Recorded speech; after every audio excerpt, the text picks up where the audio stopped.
And welcome to the Vandal Factory podcast. My name's Natalie Quatermass. I'm Henry Raby. And together we are Vandal Factory. On the Vandal Factory podcast, we like to talk about hope and anger as being two fuels that get our activists and our artists up in the morning, that keep them going through the tough times. And oh boy, have we got some tough times that we've been going through. Henry Raby, how is your hope? How is your anger? Well, I'm actually feeling quite hopeful. Wow. Not gonna lie, NGL. Wow. Springtime helps with that, right? Yeah. It also helps that I went to Devoted and Disgruntled, which is a big open space event run by Improbable Theatre Company. It's an annual event. It's been going 19 years. Wow. And in this open space event, you bring, you say a session, you sort of provocation, a question, you're looking for help. So it could be people talked about how do we support freelancers in the arts, or how do we deal with bullying in the arts? Or I just did a provocation that was, should we just make some zines? And we just sat and made some zines for the session. So there's loads of just like really sound people that all like got it, that are, as the name suggests, devoted, but also pretty disgruntled. Yeah. But obviously, don't worry. I plugged the podcast to lots of people. So hello to any new listeners out there. But I'm also feeling very hopeful because there's been quite a wave of activism lately, Natalie. Lots of things have been going down around the world. Do you want to hear about some of the activisms? Yeah, go ahead. So there is a festival, right, in Austin, Texas. Mm-hmm.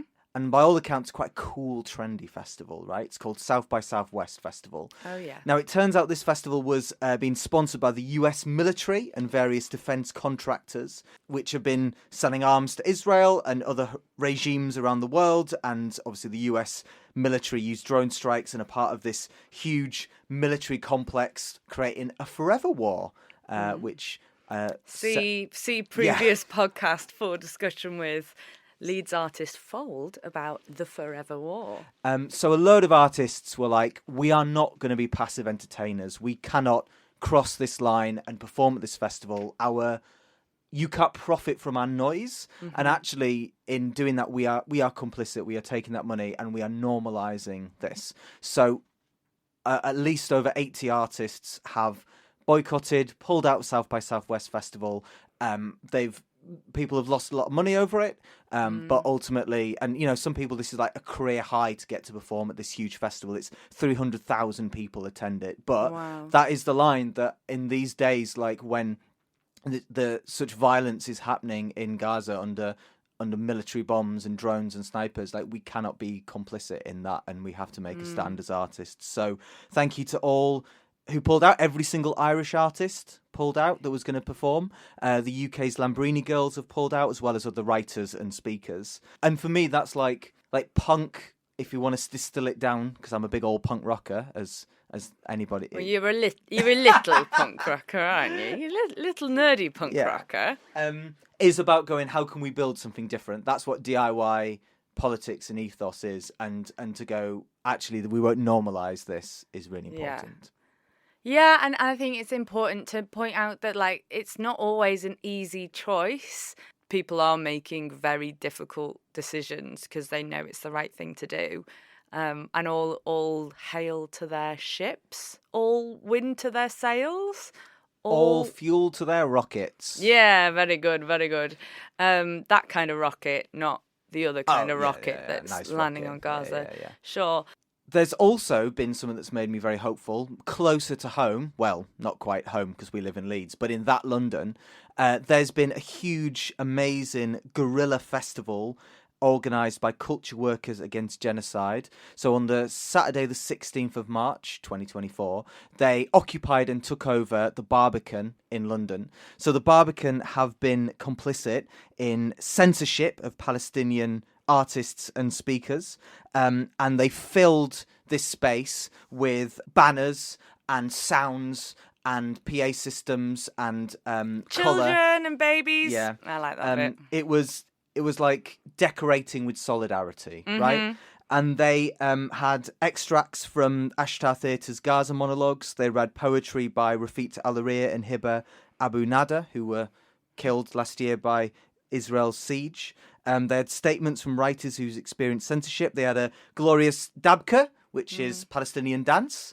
And then afterwards, the kids coloured in these beautiful kites and filled up them with messages of solidarity and resistance. So we're going to hear some of the audio now from Culture Workers Against Genocide. 1. We are the artists. 2. We won't be silenced. 3. Stop the censorship now, now, now, now. Hello, Barbican.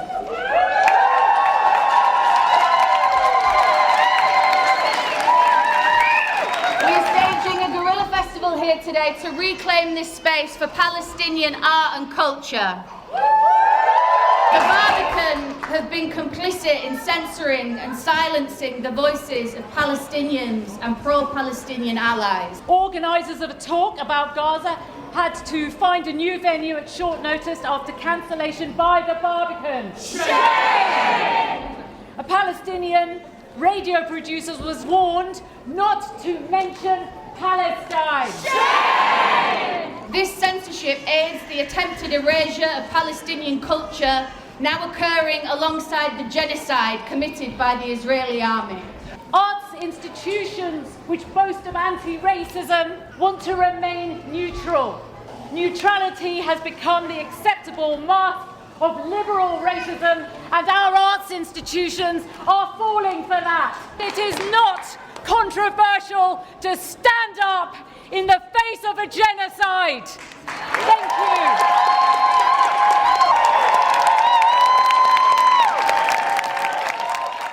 That was part of a mini film that's been produced by Real News. Please go check them out on YouTube, and also please check out Culture Workers Against Genocide to read up on their demands for the Barbican, as well as all the things they do in standing in solidarity with Palestine.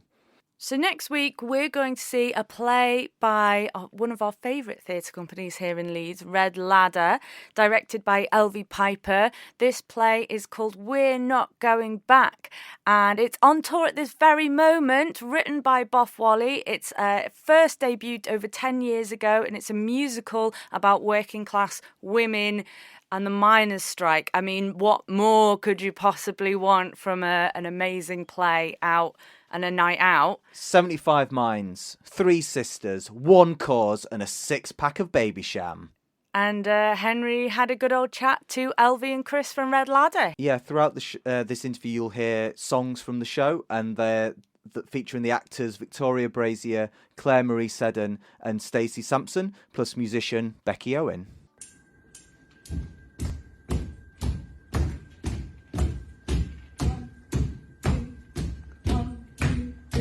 We are women, we are strong, we are fighting for our lives, side by side with our men who work the nation's minds. United by the struggle, united by the past, and it's here we go, we're the women of the working class.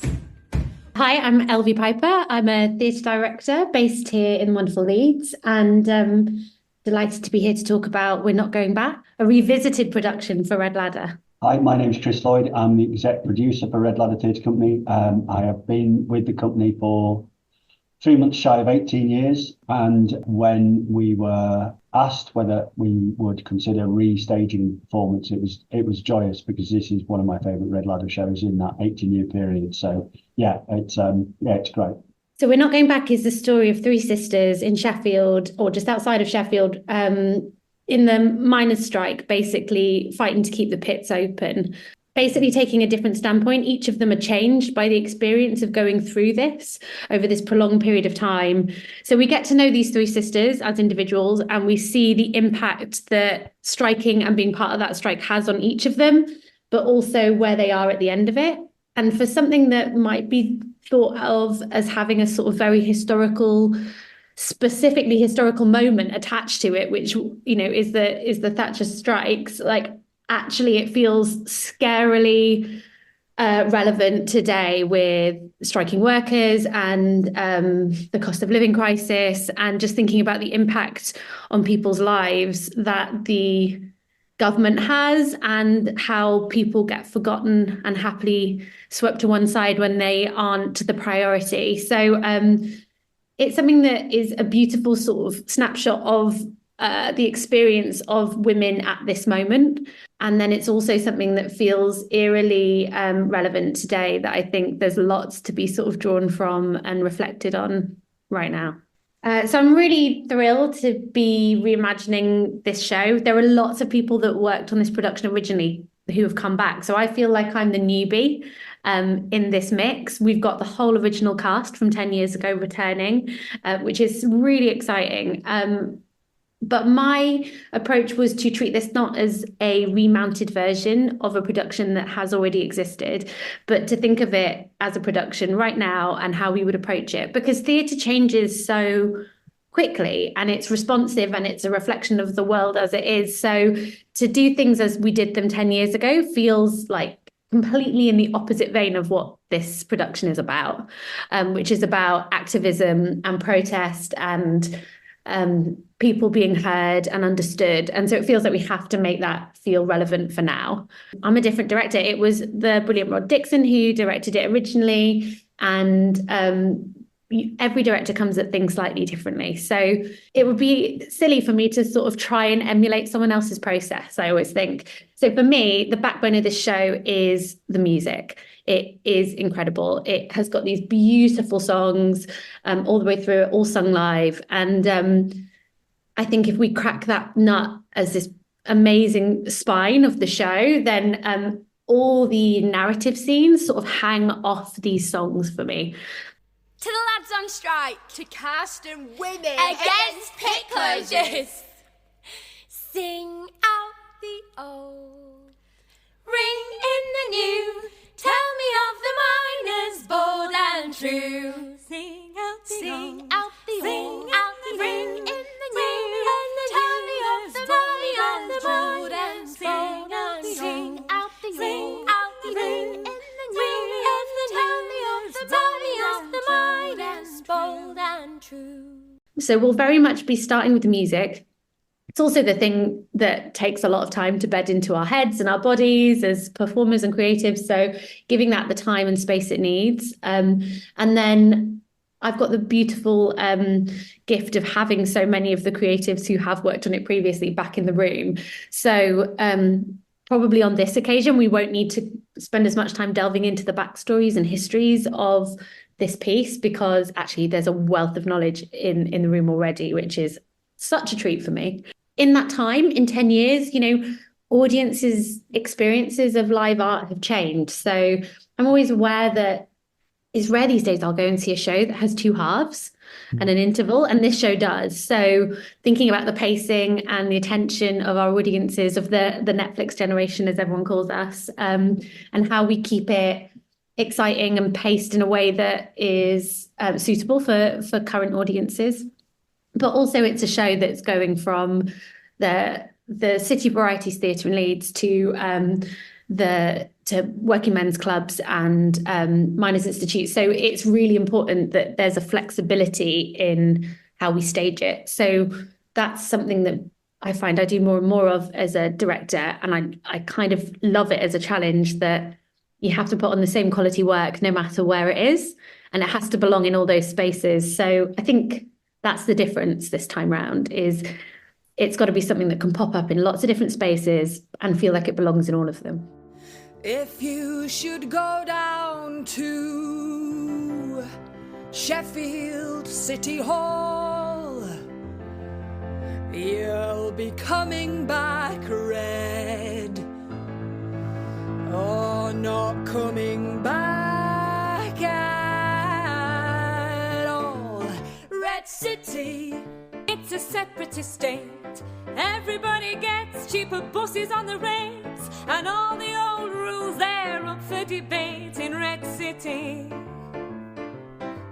Red City, where the red flag flies, where they cut Tory policies down to size, and every other citizen's a Soviet spy in Red City. Unfortunately, it's still prescient today, as Elvi said. But we were in rehearsal for this show 10 years ago, and we got the news from the Arts Council that we'd been cut, our funding, core funding had been cut. And it was kind of ironic we were making a play about a community whose livelihood had been cut, more or less. And on that very day, our press and PR officer, who was freelance, and our graphic designer, who was not on our payroll, set up a funding campaign for the company. And we opened the piece at the Durham Miners Gala in Durham, strangely enough, in a building where during the strike women weren't allowed in the building, which Boff's always got a really, I mean, not that he knew it was going to open there necessarily, but that was a really lovely kind of twist almost, or almost like a kind of sax boot to the NUM as well, that even though it was acknowledged at the time that the women supporting the strike were incredibly powerful and important, they still were bastions of male society. They just weren't allowed to. They were allowed to be on the picket line while the men went in for meetings, but they weren't actually legally allowed to be on the picket line by the NUM. So there was some, I mean, having the three characters as women was really powerful, I think. And also, as Elvi said, the journey the three sisters go through. So we start on Sister One's birthday, her 18th birthday. That's the youngest sister, and it finishes on her 19th birthday. And the arcs that the three characters go through. And I think Olive's is really profound. She's the kind of, as Elvi says, the stoic, more kind of traditional. She believes in society. She believes in institutions like the law, like the police, like, you know, the BBC. And there's a realization in her journey that not everything you read in the press is true. Not everything you hear on the radio is true. Not everything the police do is straight down the line. And she has a huge eureka kind of journey that she starts questioning lots of things, and I think, that it's very simple storytelling, but massively effective. And the songs, as I said, are astonishingly powerful, short, but powerful. And the fact that the girls have all stayed together, as huge friends over the 10 years. And I don't think I've had a more pleasant job than emailing everyone saying, well, do you fancy getting the band back together? It was just like, yes. It was so good. There was no reticence about it. It won't be as good as last time. It will be even better than last time, I'm absolutely sure. So there's lots of reasons why it's one of my favourite. 40 years, you would have thought that some of the anger and the tension and the rifts that were born out of this would have healed, but still very, very powerful and very unnerving. And, there are still communities that we've toured to that are, haven't made their way back, really. We've got to tell a brilliant story. That's definitely our job. But ultimately, we're telling it to someone. So it needs to speak to and reflect the interests and ideas of the people watching it, or challenge them as well. Like, that's our job as storytellers, to provide a view of something and hopefully incite excitement, good or bad. And I think absolutely. So hands up, I'm not from Yorkshire, but I did grow up in South Wales, which in Cardiff. So like the impact of the closing of the mines and the miners' strike was just as prevalent where I grew up. So I can really relate to the historic importance of it. But similarly, it's not something we teach in schools. So you have to, we're kind of, this is how we learn about it. We learn about it through art. We learn about it through the stories of the people who lived through it, which is in recent and living memory, and through the music and through the news stories of that time, some of which were like incredibly skewed towards the political leanings of the government at that moment. So it's a fascinating point in history.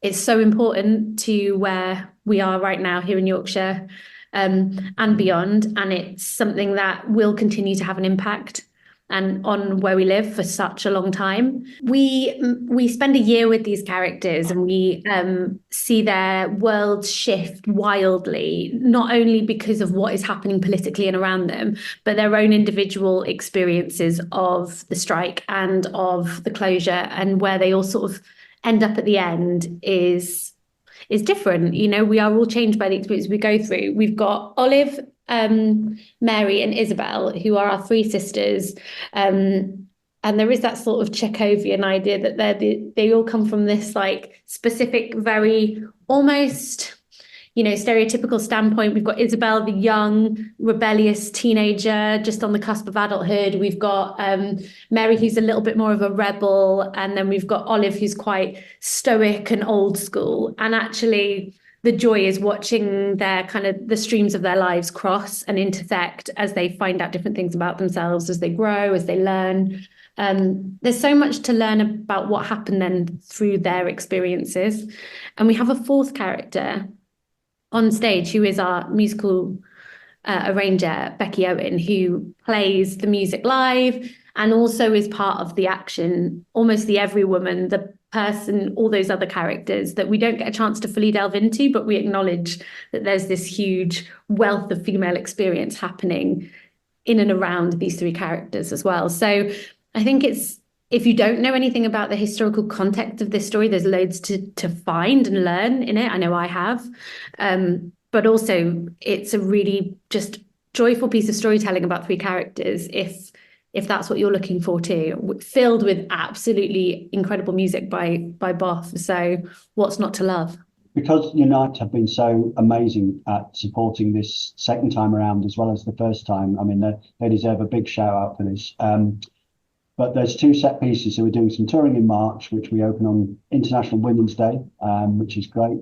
And I think me and Tom, who's our technician, will perhaps be the only blokes allowed in the space, which will be we'll have to hide at the back. But then we'll be taking the show back to the Durham Miners Gala, 10 years on, and those dates are in July. So there's plenty of time, plenty of places to capture it. So, I hope listeners will look us up.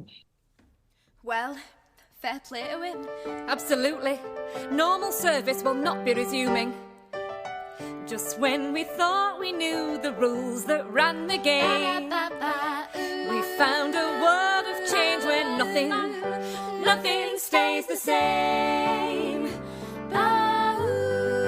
Nothing stays the same. We stepped outside the lines they told us not to cross.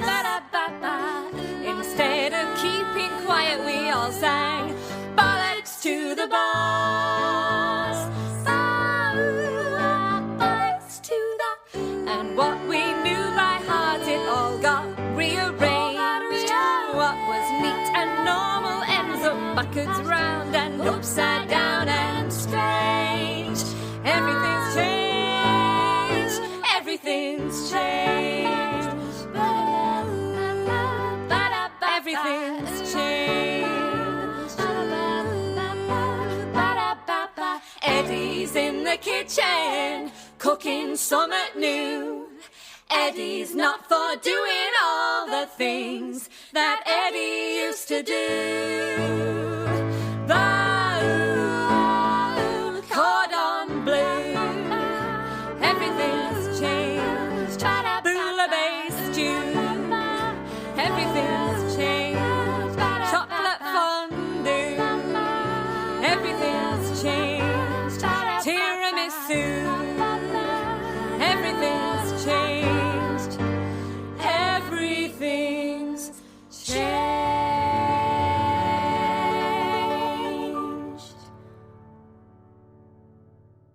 Whoa, if that hasn't enticed you to go and see We're Not Going Back by Red Ladders anywhere on tour around Leeds at the moment, I don't know what will convince you if that hasn't.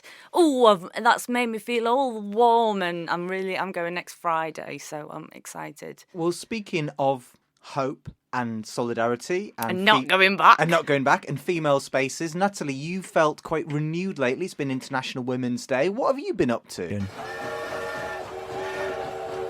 The chat train is pulling into Nat's provocation station. I had such a good sort of accidental, well, lots of it was accidental. I'm not going to say International Women's Day because it sort of went on for about 4 days. I could have been in about 10 different places at any given time, the amount of events that were kind of crammed into that one time, and we definitely need to spread it out. But I just, out of all of the different ways in which female camaraderie and women influence and make my life so nourished and better, they were all done in these 4-day period. So I was going through quite a tricky time, but it wasn't something that I wanted to share with people yet. So I was walking around feeling like an open wound, more so than usual. But nobody knew that that's how I felt. And so I was masking quite a lot. And yet I felt so incredibly nourished. So the first thing that happened was our very dear friend, Emily Moxon, who is a yoga teacher to nursery babies and primary school kids. And she's a mental health emergency first aider. And a crocheter. We went to see Grace Petrie at where was the it? Brudenell The Social Brudenell. Club. So it was my first ever gig at the Brudenell, and Grace Petrie, one of my all-time favourite performers, 2 amazing warm-up acts, and just being in a space that was queer and just. It felt like the way the Brudenell is set up, that you're kind of in this semicircle with the crowd and you're, below the artists. So when it's call and response and, shanties and folk songs and stuff to all join in with, like Grace Petrie, it felt like we were standing in a choir.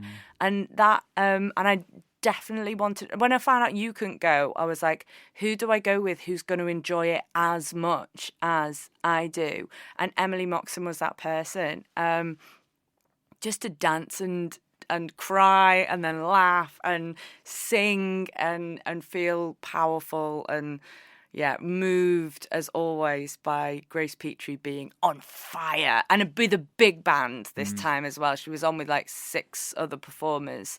So making like quite a different sound to other ones that previous tours she's done. And then the next day I was up at Chapel FM, where we are right now, and there was a Connecting Women's event. And so that was lots of different third sector organisations coming together, doing like crafts and a radio show and like a hand massage, and just a very gentle, mindful space of people who live within, spitting distance of my house. So I knew a lot of people there, but it was quite quiet and chilled, and I didn't feel like I had to be on, and I could just go and be around women who I love and admire, and had an awesome chat on the radio, and played Grace Petrie because I'm a one-note kind of gal. So you can probably find Nat's chat on East Leeds Community Radio on Chapel FM's website. Indeed. And yeah, that was just a really beautiful, nourishing space. Then we had protest time. Yeah, we did! Yeah. So then we're going into like demo space where there was lots of women out on the Palestinian Solidarity march. It was run by women, which I thought was brilliant, and had an all-female lineup and of speakers before and after, yeah, and lots of not the women taking up the megaphones. It was men stepping back, which is like so often the case of like, it's not actually the women that have stepped forward. They've always been there. It's when the men like step aside and go, oh yeah, cool, I don't need to claim this space right now. So lots of women passing around the megaphones, and I think it just so happened that we were quite close to someone who was doing an awesome job on the drums and giving us a solid my amazing drumming skills. If somebody could just loop that, and we'll just play that on repeat. Beatboxers, I think you found your new champion, and that's here. So it just meant that our chants were like a bit more harmonic and had a bit more rhythm to it. And we just got really, I mean, we were always into it, right? But this was like next level. And we were sort of surrounded by this pocket of younger people, weren't we? Who were just also up for kind of doing slightly different chants and like me and Henry get very fed up with the 1, 2, 3, 4. Occupation, no more. The dirge. No, I can't be doing with it. I want to mix it up. I want to like vary your voice, vary your volume, give it some Bit of sing-song. Yeah, come on. Let's. We're here to sell a message. So that was great fun, and then also. Yeah, then people just come up to you and like we're shaking our hands and being like, "Thanks for your voice today. Thank you." And you're like, so we I think we approach it like we're approaching, I don't know, like some people, if you're a football goer and you see like a huge match and it's really exciting and you just got this like big pack of people just like pumped up with energy. That's how I try and approach the march, to just bring your body, bring your voice, and it's also what you need for like, I need to get that rage out, so I also need to feel physically exhausted at the end of it in order to like to stay sane, because the rest of the week you're just sitting there watching this horror happen and feeling very disconnected from other people. So that's your time to like get it out your body, you know. Suggestion. Yeah. You lead some diaphragm workshops. Yeah, I think about it all the time, actually. It always, or just, you know, standing up at the front and being like, hey, we're all going to put our hands on our bellies and imagine you've got a balloon. We're going to fill up your belly, fill up that balloon. This is called a diaphragm. You want to facilitate. I do want to facilitate, but, you know, not everyone will be down with that. Yeah. But anyway, so that was cool. And then we went straight to a wonderful event that was called SOS Gaza Women. And this was organised by West Yorkshire Healthcare Workers for Palestine, a wonderful group of women who have been marching all over West Yorkshire, surprisingly. And they really focus on, unsurprisingly, like the medical need in Palestine, about what's happening to doctors and nurses and healthcare workers, and also the infrastructure and hospitals. There are no more hospitals, and they you know, we've been chanting for months and months, stop bombing hospitals, stop bombing hospitals. And quite rightly, one of the nurses stood up and made a speech a month or so ago and said, we've been chanting this, but there are no more hospitals. They've bombed them all. They then like slowly have rebuilt certain ones to try and get them like up and running in a ramshackle fashion, and then they've gone in again and just kidnapped a whole load of more innocent people from those places. So it's a dire situation, and so quite rightly you expect. I was anticipating this evening to be a very serious one, and it was one that I thought was important. It was fundraising for an organisation called MECA, MECA, so that's Middle Eastern Children Association, I want to say, and a couple more organisations, and had stalls and two very prestigious speakers who were Palestinian medical workers. And the founder of MECA, the organisation, spoke. And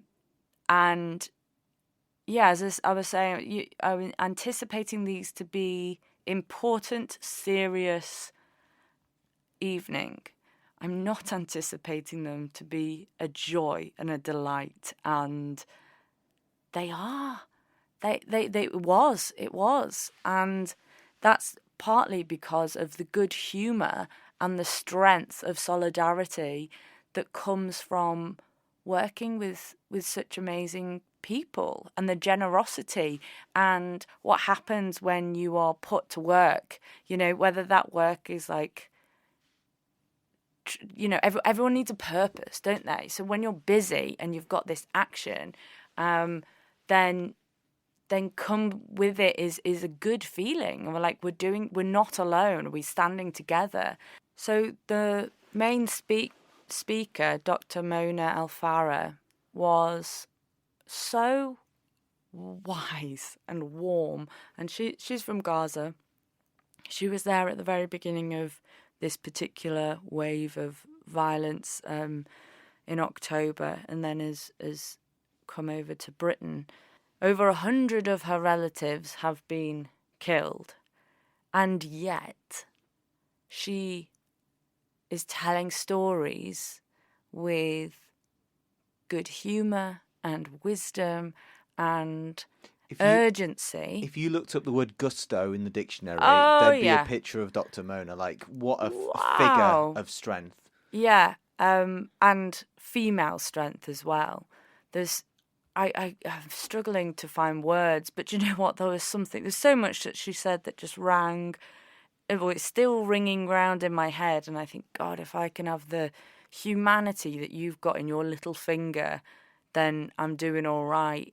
But she said she was talking about how Palestinians will never be broken. She said how resilient, how strong, and how we of course we'll go back and we'll rebuild our country. Of course we'll just start. We'll just go again. We did it in the first Intifada, we did it in the second, and we'll do it this time. Like, yep, we're gonna have to. It's gonna be really hard. It's gonna take generations. And then she said, but we will free them from their oppression, referring to the Israeli Zionism and this extreme Zionism that hates Palestinians and sees Palestinians as subhuman. And that's coming from a woman who has had over 100 relatives killed, who has seen atrocities that I can't even imagine. And she's thinking about feeling sorry for the young men and women who are in the IDF and whose minds have been poisoned and brainwashed into seeing this atrocity as a victory and as a positive thing. She pities them and says, we will liberate them from their hatred. That level of humanity? My Lord. My Lord. How do we get her running the world? Goodness me. Can you imagine a world leader saying that? A prime minister, a president? Well, Build Something Better was the name of Grace's new album. Yeah. And I think that's a nice segue to play a track, Nat's banger of the hour. Because every single song you own is a banger. It's time for Nat's banger of the hour. Bangers. Is it a banger? Okay, folks, so for this, I would like you to imagine that you're in a sticky gig space, that in the corner of the room is a small stage about a metre off the ground, so you're looking up at Grace Petrie and her band. You are standing in what feels like a yob, a choir, and what's something between a choir and a yob. You mean a mob? A mob, yeah, that's it. You're in a mob of queers. And you're all about to sing your hearts out. This is The House Always Wins. The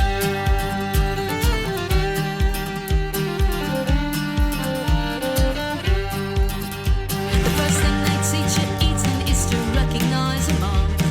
They don't come no easier than desperate in the dark. A little smoke and mirrors, boys, you've got them on the hook.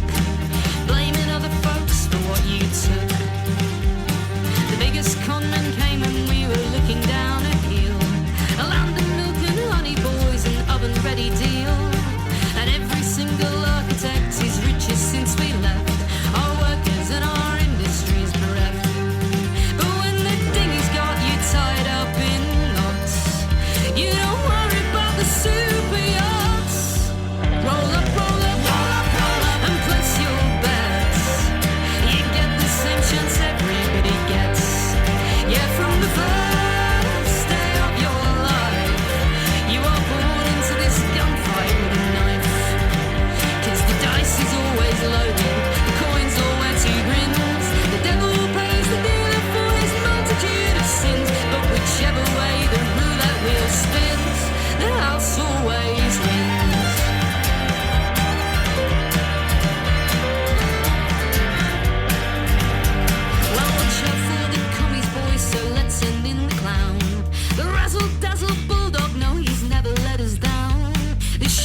dry. There's columns, books and panel shows and no one bats an eye. The quick watch reputation, laundry spotless every time. Ain't it funny? No one ever draws the lines from have I got news for you to the after dinner scene. Taking home a million between. Roll up, roll up, roll up, roll up and place your bets. You get the same chance everybody gets. You're from the first day of your life. You are born into this gunfight with a knife. 'Cause the dice is always loaded, the coins all wear two grins. The devil pays the dealer for his multitude of sins. But whichever way the roulette wheel spins, the house always wins. The house always wins. Yes, so when you've cashed your chips and well, I wouldn't hang around. 'Cause out there on the streets, these folks are making a new sound. They're waking up down, they always seem to come out down. And they might just burn this down casino to roll up, roll up and pass your hands. You get the same chance everybody gets. You're from the first day of your life. You are born into this gunfight with a knife. 'Cause the dice is always loaded, the coins all wear two grins. The devil pays the dealer for a multitude of sins. But whichever way the roulette wheel spins, the house always wins. The house always wins. The house always wins. The house always wins. Oh yeah, the house always, always wins.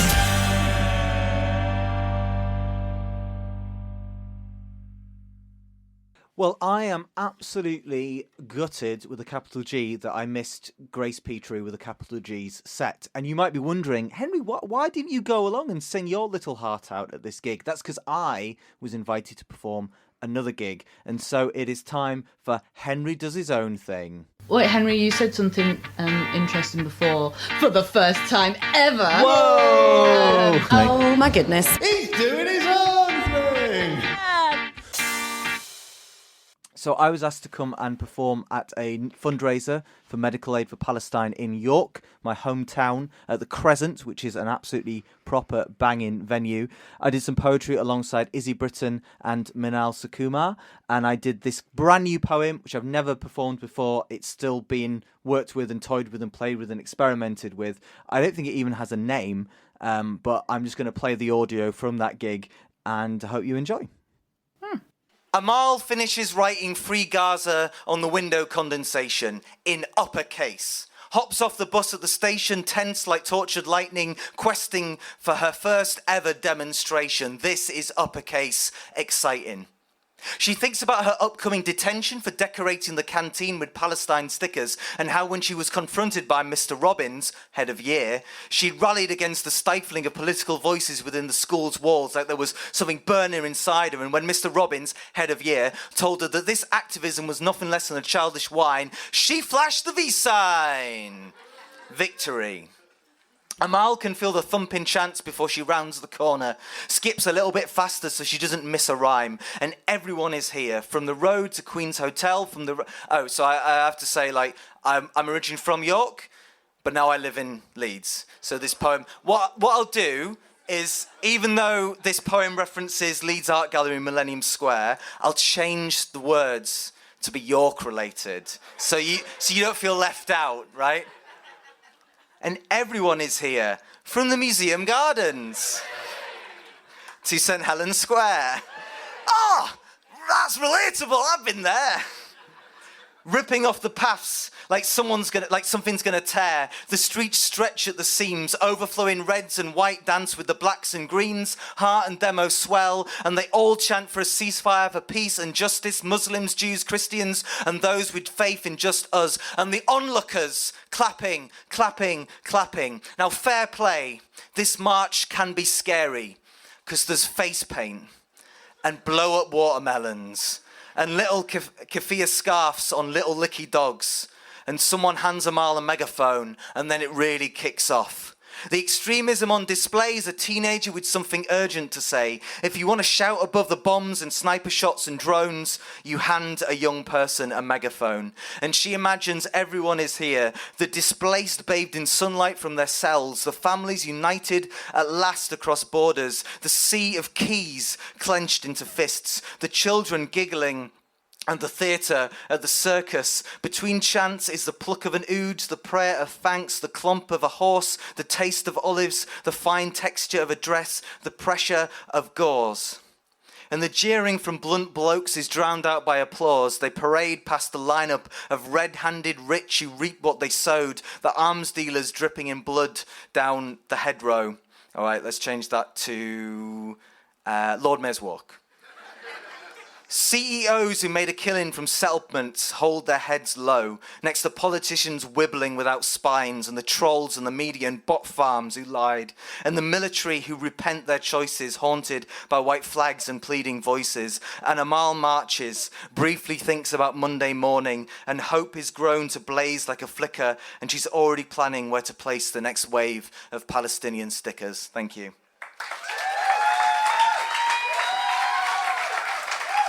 Natalie, I think it's time for a brand new feature. Yeah, we don't have a jingle yet for this feature, do we? But I'm just gonna vibe it, guys. So most of you, if you've listened before, you'll know that I'm a freelance artist, and Henry's done his fair chunky share of freelance time. I've been in the old freelance mines. Yeah, and I think a little bit like you mentioned at the beginning with devoted and disgruntled, it can feel like that when you're a freelancer. There are tricky times. We're out there. We're already living in a society that's trying to isolate us as much as possible, just as human beings. And then if you're a freelancer, I think that is accentuated. I think if you're disabled or chronically ill, I think that's accentuated. I think if you're a woman or queer or a person of the global majority, that's also accentuated.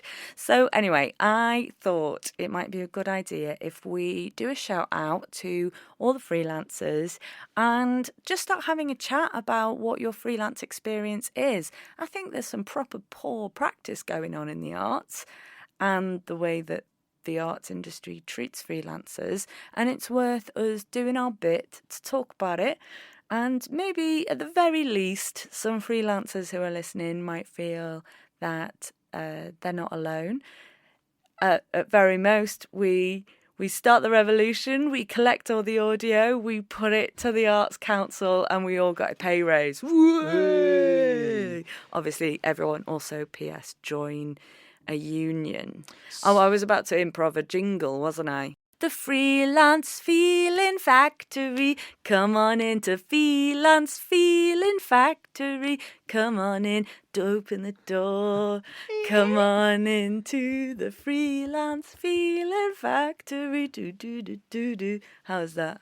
So just to be clear, the name of the feature is the Freelance Feelings Factory. Yeah. Great. Here's Amta talking about her experiences as a freelancer. Hey!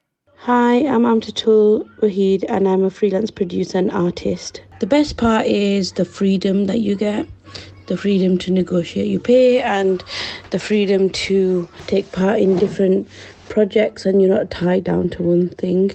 What I like about freelance is how many people you get to meet. Since I've been freelance, my connections and my networks has just opened dramatically, and that's given me the options and the freedom to collaborate and to work on different projects at the same time. The main issues that I face in the art sector is how little funding there is to be able to be paid properly.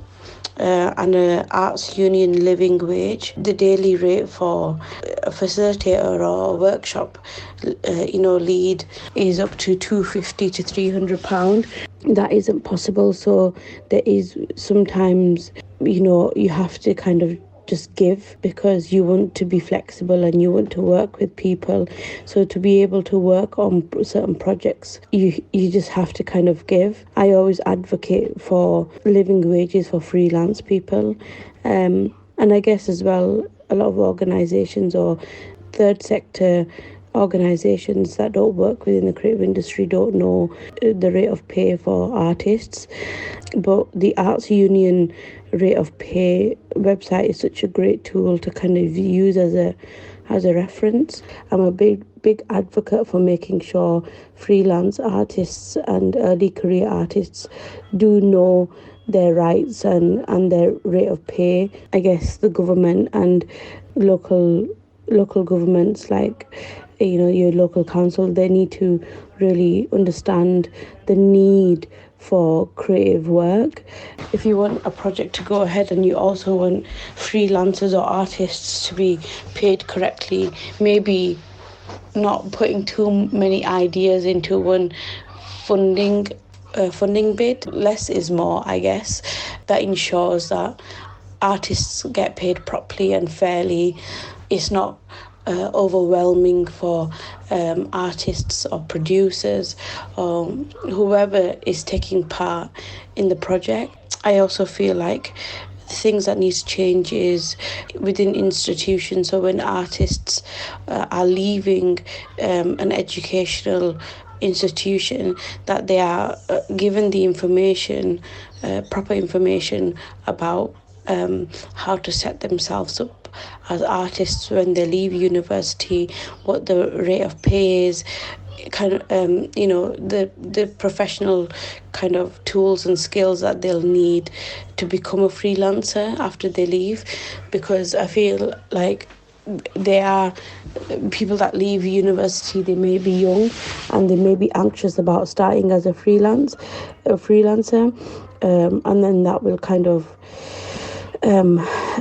get them to maybe go into a different career altogether, or they might find difficulties finding a job because they need a permanent job.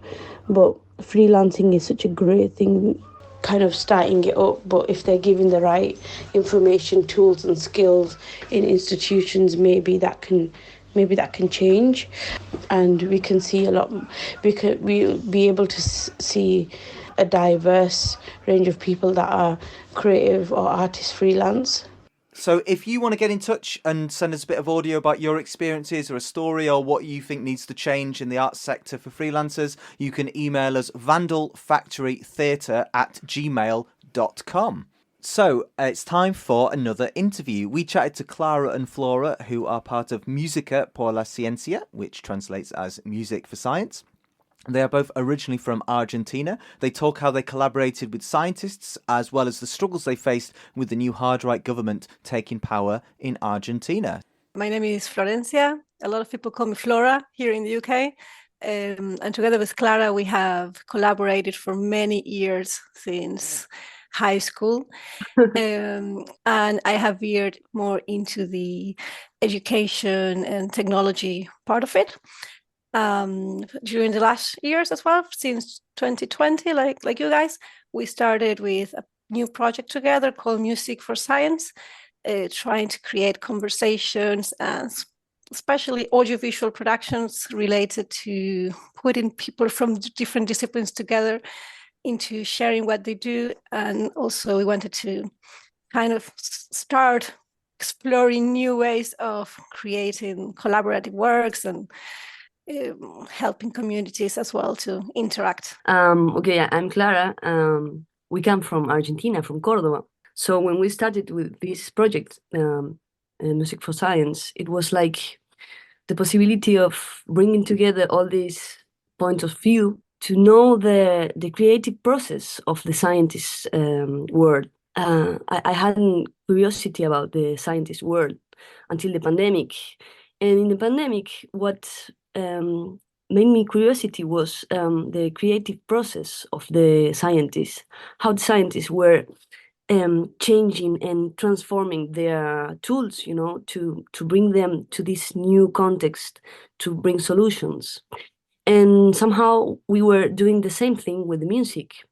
I was singer-songwriter, and suddenly I discovered the potential of music, making dialogues and bridges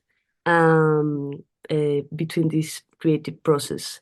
So yes, we started with this project in a very friendly and amateur way. And the last season we recorded it in between Paris and Barcelona, and it was very interesting because at the beginning we started with trying to understand what was the COVID, what was a virus, what was a vaccine, what was antibody. How do you say anticuerpo? Yeah, antibody. But okay, but now after the seasons, we understood that speaking about mental health was the consequence of this journey. So our last season, it's about mental health and the consensual of reality, because it's really interesting to understand what is actually reality, what is the structures that we have understood as reality, because they all are changing after this time. So yes, we are working in this process now. When you say that the last season, what does that practically look like? Like, what are you doing right now? And I'd love to know more about what are the conversations that you're having about mental health and people's relationship with reality, because I know mine's pretty bad. Well, we talk about seasons because we always struggled with the format. We were just making songs, and then we had never had experience in TV, or we were mainly doing things for social media. So that has been shifting. We also did a podcast in the middle. So we've been trying out different formats, but we call them seasons because it's easier for us. So the first one, it was more like inviting musicians and artists to make songs to play in the laboratories for the scientists.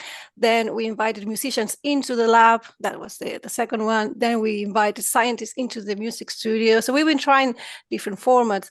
Then we did, when all of the restrictions were released, we actually made concerts where Clara would play songs and we would invite a scientist. So it was very strange for the audience to have also starting to break all of these stereotypes about the disciplines and the arts and the science. It feels like there are many effects from the pandemic related to mental health.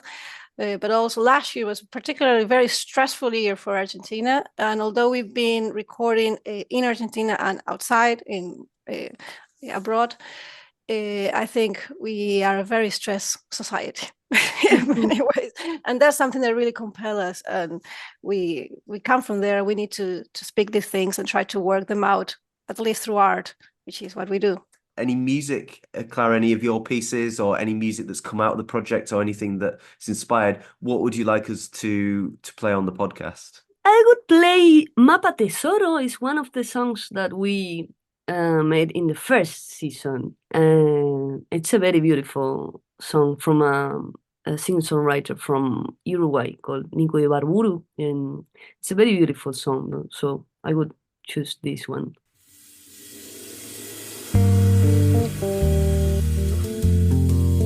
Aprendí a escuchar la canción del viento por necesidad, como respirar, y lo que escuché se volvió velero para navegar entre tormentas de la oscuridad.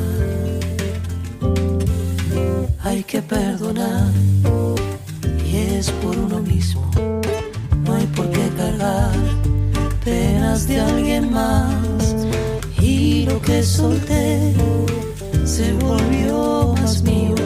No podemos enjaular lo que está destinado a volar. Por eso te quiero aquí, fluyendo cerca de mí. Por eso te fui a buscar del otro lado del mar. Fue para reconstruir todo lo que no se ve, pero se siente al latir con toda la inmensidad.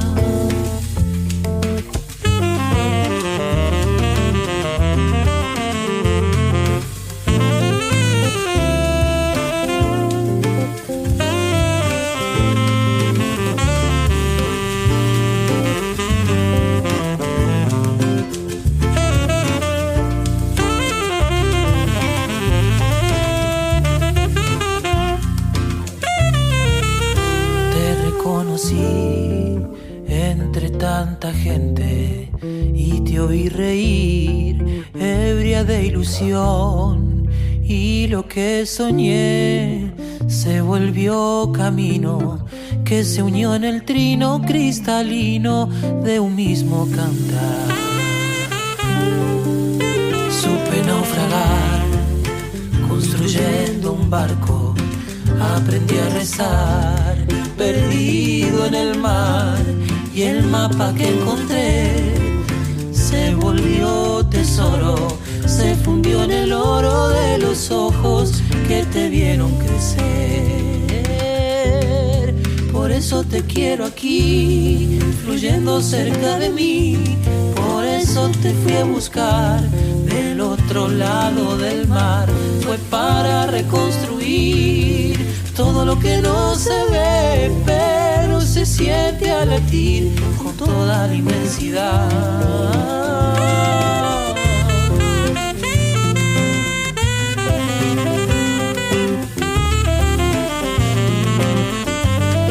Por eso te quiero aquí, fluyendo cerca de mí, por eso te fui a buscar del otro lado del mar. Fue para reconstruir todo lo que no se ve, pero se siente al latir con toda la inmensidad.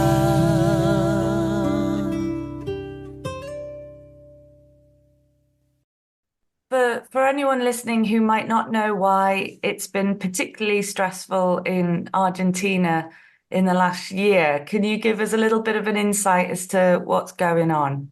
Okay, that's a very good question. That's the question from the moment.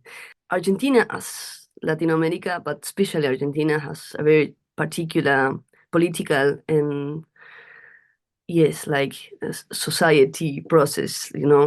I had a friend in France that he works with mental health, especially with people who hear voices, schizophrenia, and they have a movement that tries to bring a context for those people to integrate all those voices and to listen to them and to deal with all these voices and help each other to integrate all the diversity that you have. And for my friend, it was a good idea to invite me to speak about the process of making music, because it's really similar. When you are composing, you are in all this world with a lot of music, a huge chaos that you have to bring it to order, and this process to bring it to the material world, it's something very healing, very that brings you the possibility to be here, to understand what's happening in this chaos. When you can't integrate the diversity, you start to struggle with the voices that you don't want to hear, and you start to try to eliminate them, Right. So the thing is that I think what's happening in Argentina, it has a lot of point of view, but if you want to really understand the process as human beings and in the context of the world, what is happening now, it's like a psychosis thing, that where all the people is not listening to themselves, and they are not listening to the others, and all the diversity is trying to be destroyed if we don't learn to integrate all the diversity that we have inside, using the mirror that the reality is actually to bring you this lesson, and we're going to disappear, basically. And what's happening in Argentina,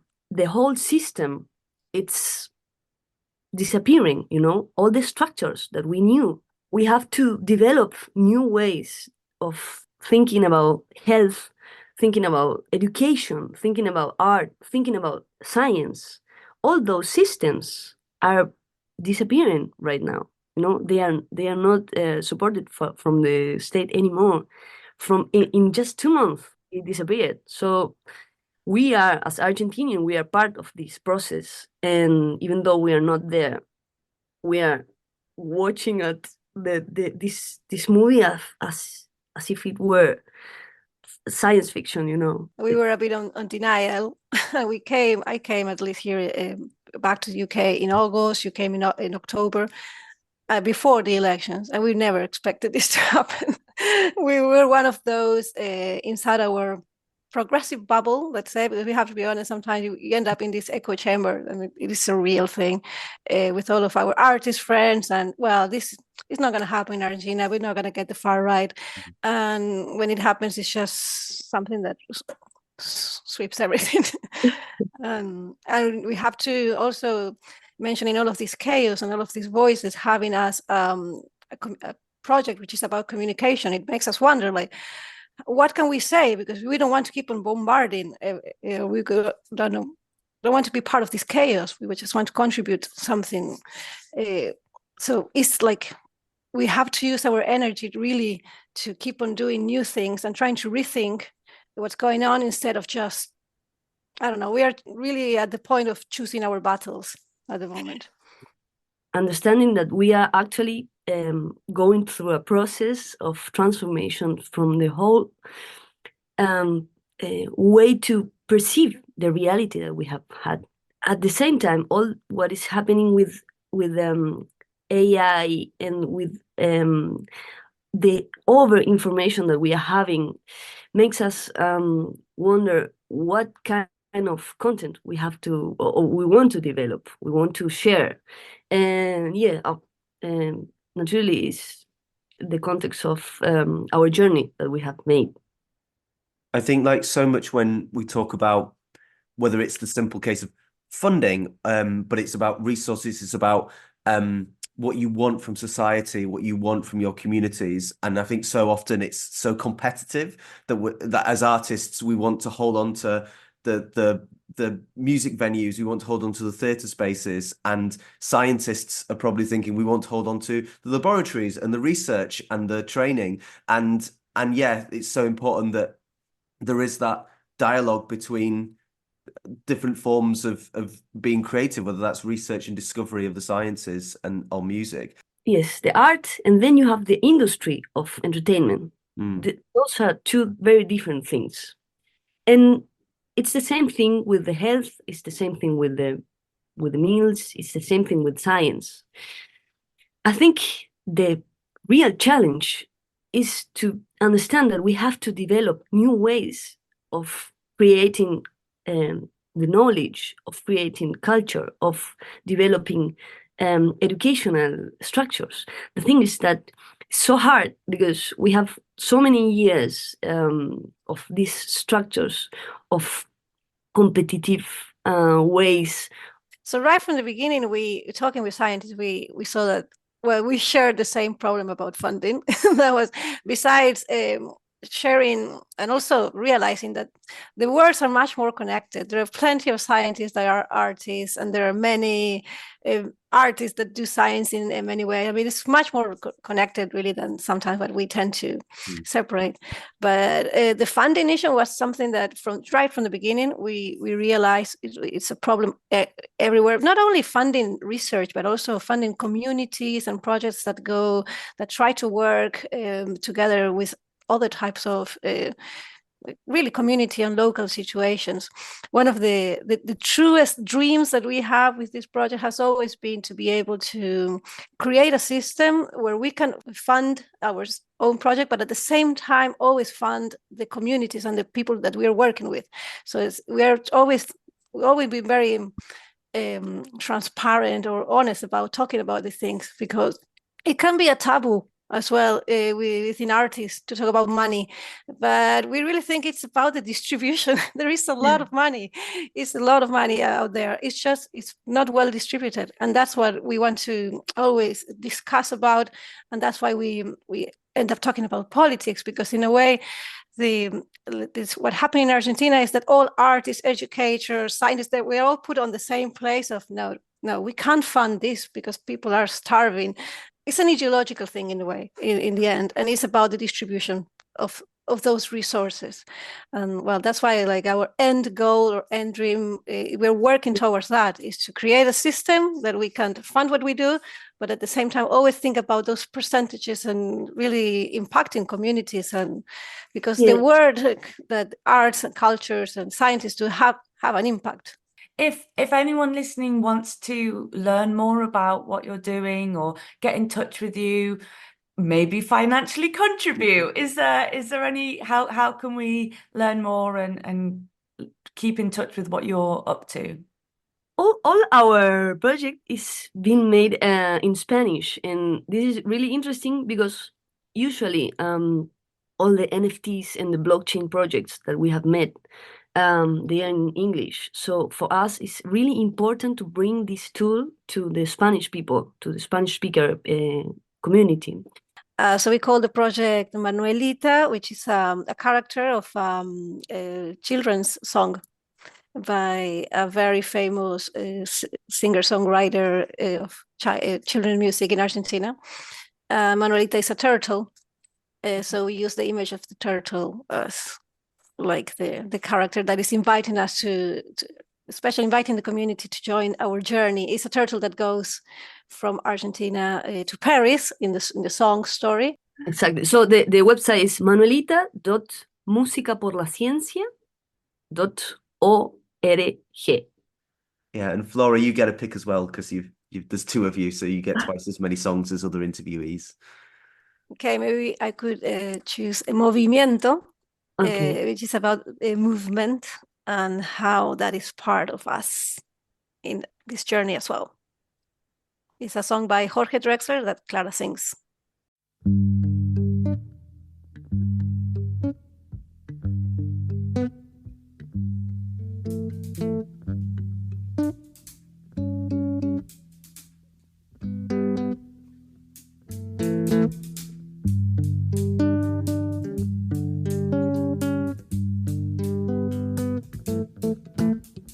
Apenas nos pusimos en dos pies, comenzamos a mirar por la sabana, buscando la manada de bisontes, más allá del horizonte, a nuevas tierras lejanas.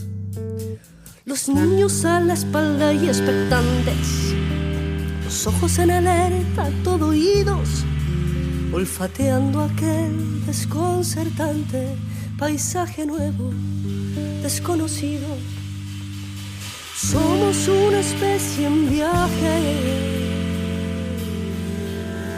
No tenemos pertenencia, sino equipaje. Vamos con el polen en el viento. Estamos vivos porque estamos en movimiento.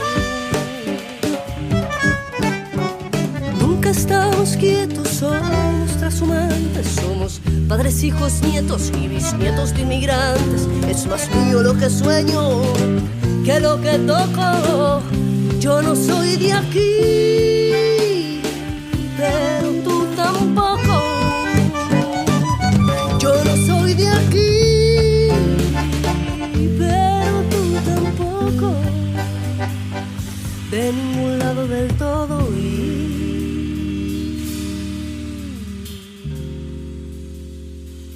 de todos lados un poco.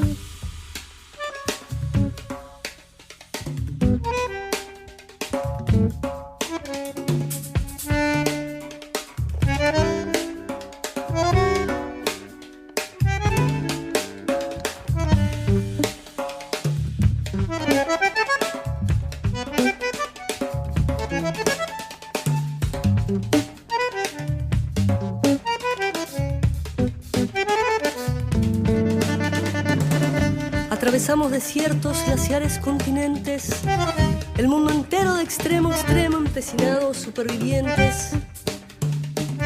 El ojo en el viento y en las corrientes, la mano firme en el remo.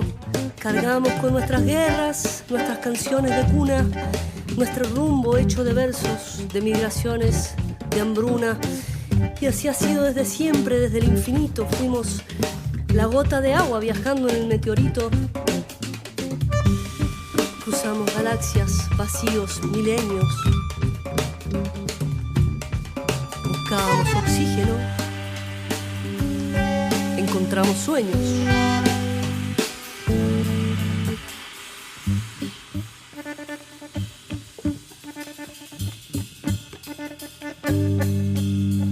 Apenas nos pusimos en los pies y nos vimos a la sombra de la hoguera. Escuchamos la voz del desafío. Siempre miramos al río pensando en la otra ribera. Somos una especie en viaje. No tenemos pertenencia, sino equipaje.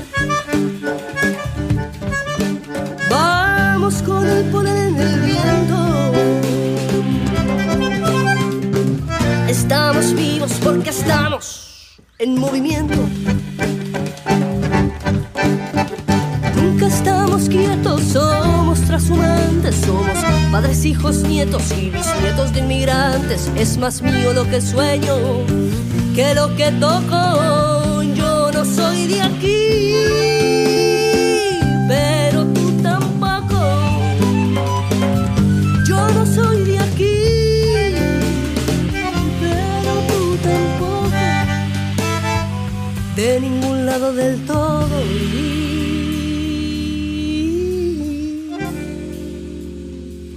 De todos lados un poco.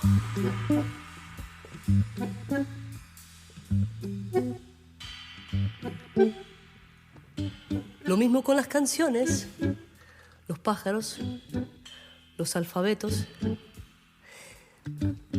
Si quieres que algo se muera, déjalo quieto.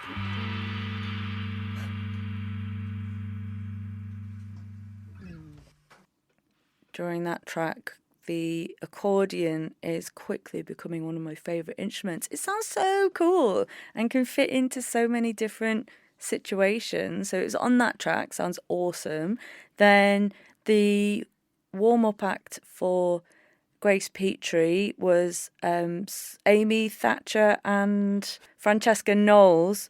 There was also an accordion in that, which sounded super cool. There was that young person in the last summer, who could play the accordion. Yeah, we Paul. put it into that protest scene, which just sounded great as well. Oh, but no, I can't. I wouldn't be able to do it with all the diddling and the diddling and the all bopping the and the pushing and the wheezing. pulling. Oh. Ooh, no, I couldn't. The old squeeze box. I couldn't do the recorder at school. Never mind the accordion. Your ukulele's mainly just for sticking stickers Mostly on. for stickers, yeah. And then I've run out of space, so I've put them on my laptop now. Cool Stickers are spreading. Yeah. It's almost time to say goodbye, Ah. but we have some new news here at Vandal Factory HQ. We've been doing this coming up to 3 years now, this podcast. We've been a theatre company before that, and we love doing it, and it means a lot to us. But it is taking up more and more time, like a sort of snowball that's growing and growing as we make more connections and more people, and we want to talk about more things. We feel ambitious, we feel excited. But unfortunately, in order to hit those aims and targets, we've realised we do need a little bit of capital, a bit of cash in the old Vandal Factory bank accounts to pay for things like petrol, to pay for tickets, to pay for equipment, and a bit to our time to do these interviews, to record them, to edit them, and put them out into the world, and a bit of marketing alongside and it. put our money where our mouth is in terms of supporting the artists that we want to talk to and champion their work as well. We'd love to commission some amazing bands to come up with some new jingles, for example. That'd be amazing. So, what's our point? So, we have launched a Patreon. Woo! If you don't know, a Patreon is like a monthly subscription service. Now, don't worry, you can pay as little as £1. Well, it's dollars, so like $1, $5. There's other tiers above that. You get little rewards. You get a little bit behind the scenes stuff with us. So you can search for Vandal Factory on Patreon. We can look on our social media. We'll do links to it. And if you want to support us and throw in a couple of quid a month, that would really help us. And there'll be some little bonus rewards out of that as well. So we're going to finish off. It's been a very folk themed show, to be fair. A lot of acoustic music, and we're going to Yeah. finish with the troubadour himself, Joe Solo, who's been featured on previous episodes. Now, Joe has a new album out alongside Grace. Came out the same week. I was buzzing. I was like two folk punk political musicians banging in my ears. And we couldn't not play a Joe Solo song that's about hope that also features Commoners Choir. Yeah! It's like the whole universe aligned. It was the song for this podcast. So Joe has very kindly done a little intro to the song, which is called Stupid Hope. Thank you.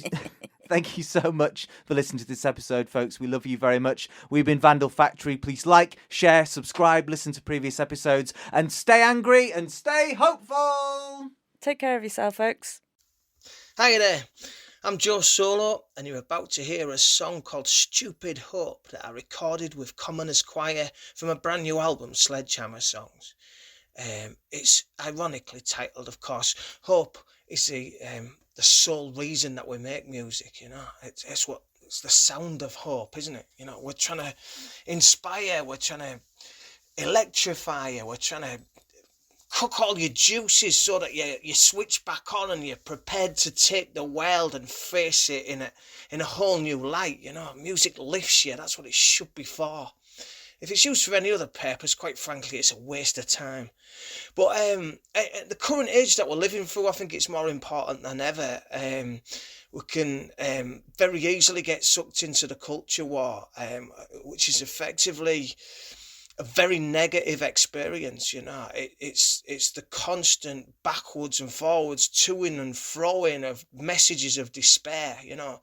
And as a musician, it's not your job to tap into that and sing about it and encourage it. It's your job to counter it, to fight it, to push it away, to make it as irrelevant as it actually is, to try and inspire people to do better, to do good in the world instead of forever creating negativity and badness. That's what feeds the despair that drives a lot of the right-wing drift that this country is going through at the moment. Hope is the only thing worth making music for. It's the only thing worth getting out of bed for. Without it, you're knackered. So the song's called Stupid Hope, but hope is anything but. I hope you enjoy it. Thanks. Speak up from the heart, you know that you need hope. To smash it out the park, you know that you need hope. To see the fire and a spark, you know that you need hope. You need hope in troubled times. In the chaos and confusion now, well, you need hope. In these days of disillusion now, well, you need hope. To shout out people revolution now, well, you need hope. You need hope in troubled times. You need hope, stupid hope, stupid hope. You need hope, stupid hope, stupid hope. The harder the day come, the more that you need hope. To do what must be done, you know that you need hope. To get the bastards on the run, you know that you need hope. You need hope in troubled times. You need hope, stupid hope, stupid hope. You need hope, stupid hope, stupid hope. In this age of narcissism now, well, you need hope. To own a bad decision now, well, you need hope. Just to get someone to listen, sometimes you need hope. You need hope in troubled times. You need hope, stupid hope, stupid hope. You need hope, stupid hope, stupid hope. Fight for those who came before us now, well, you need hope. Until they can't ignore us, yeah, well, you need hope. And just to join in with the chorus, sometimes you need hope. You need hope in troubled times. To stand up here and sing a song in order. You need hope. to get a room to sing along in order. You need hope. And then I pass the message on in order. You need hope. You need hope in troubled times. You need hope, stupid hope, stupid hope. You need hope, stupid hope, stupid hope. You need hope, stupid hope, stupid hope. You need hope, stupid hope, stupid hope.